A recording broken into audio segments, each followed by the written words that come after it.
नमस्कार मंडळी, आज मी घेऊन आले आहे खुसखुशीत, कुरकुरीत आणि अगदी चौकोनी आकाराची खास अळूवडी.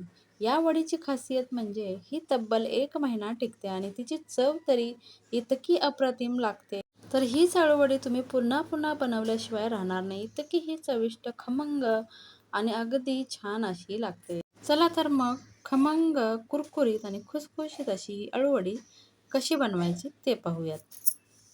अशा पद्धतीनं मी इथे अळूवडी बनवण्यासाठी 4 ते 5 अळूचे पानं घेतलेली आहेत. ही पानं मोठी-मोठी जी वड्यांची पानं असतात ती घ्यायची. वड्यांची पानं वेगळे आणि भाजीची पानं वेगळे असतात. तर मोठी-मोठी असतात ना, ही वड्यांची पानं असतात आणि हीच आपल्याला 4 ते 5 पानं मी मोठ्या साईजची घेतलेली आहेत. तर ही आपल्याला मिठाच्या पाण्यात स्वच्छ अशी धुवून घ्यायची आहे. त्यासाठी मी परातीमध्ये 2-3 ग्लास पाणी घातलेलं आहे आणि 1 चमचा मीठ घातलेलं आहे. त्या मिठामध्ये ही 4 ते 5 पानं जी आपण घेतलेली आहेत, ती स्वच्छ अशी धुवून घ्यायची आहेत.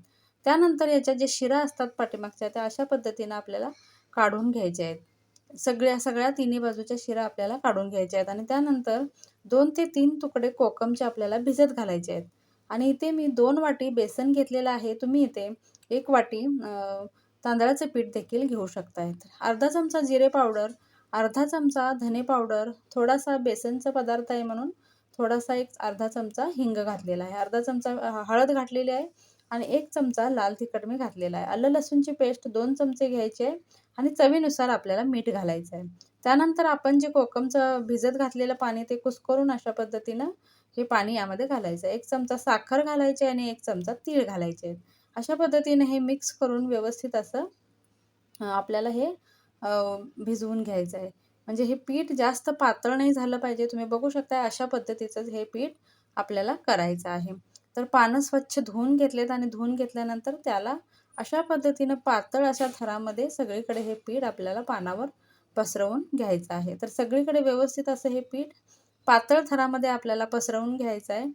पीठ थोडं जाडसर पसरवलं की जास्त दिवस टिकणार नाही. ती मऊ होते. म्हणून अशा पद्धतीनं पातळ पसरवून घेतलंय. तुम्ही बघू शकता अशा पद्धतीनं तुम्ही बनवून गोल देखील बनवू शकताय. पण मला चौकोनी बनवायची आहे म्हणून मी अशा पद्धतीने याला फोल्ड करते. तुम्ही असंच करून सेम गोल देखील बनवू शकताय. तर व्यवस्थित असं मी फोल्ड करून चौकोनी आकारमध्ये याला तयार करून घेतलंय आणि अशाच पद्धतीने याला वरती पान ठेवून पुन्हा एकदा अशाच पद्धतीनं आपल्याला चौकोनी आकारमध्ये सगळीकडे व्यवस्थित अगोदर पीठ लावून घ्यायचं आहे पातळ थरामध्ये आणि त्याच्यानंतर पान वरती ठेवून त्या पानावरती आपल्याला परत एकदा पीठ लावून अशाच पद्धतीनं चौकोनी आकारामध्ये वडी तयार करून घ्यायची आहे. तर तुम्ही बघू शकताय अशाच पद्धतीने ही चारही पानं ठेवून मी जाड अशी चौकोनी आकारमध्ये तयार केलेलं आहे. तर तुम्ही या ठिकाणी गोल देखील बनवू शकताय. तर अशा पद्धतीनं पीठ लावलेलं आहे तुम्ही बघू शकताय.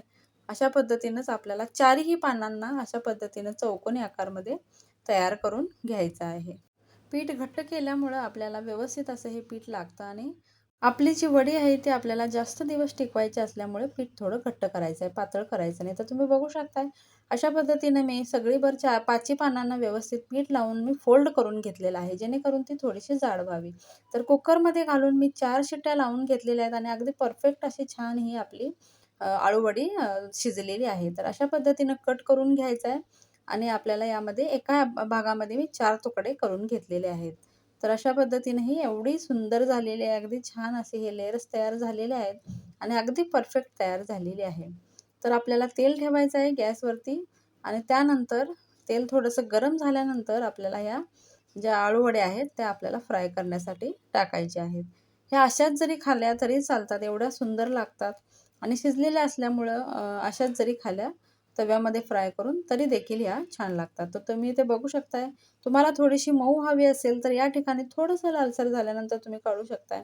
पण तुम्हाला जर एकदम कुरकुरीत आणि छान खमंग अशी हवी असेल तर थोडंसं हलकंसं जास्त लाल होईपर्यंत याला आपण फ्राय करून घेऊया. तर तुम्ही बघू शकता अगदी छान लालसर कलर आलेला आहे. पाण्याचा देखील याच्यामध्ये अंश राहत नाही. त्यामुळे ही अळूवडी जास्त दिवस टिकण्यास मदत होते. तर अशा पद्धतीची ही अळूवडी तुम्ही एकदा नक्की ट्राय करून बघा. अगदी छान चवीला इतकी अप्रतिम होते. लहान मुलं, मोठी मुलं अगदी आनंदाने आणि आवडीने खातात.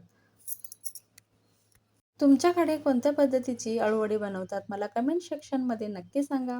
व्हिडिओ आवडला तर व्हिडिओला एक लाईक आणि चॅनेलला सबस्क्राईब नक्की करा. पुन्हा भेटूया एका नवीन आणि छान रेसिपीसोबत. तोपर्यंत खात राहा, मजेत राहा.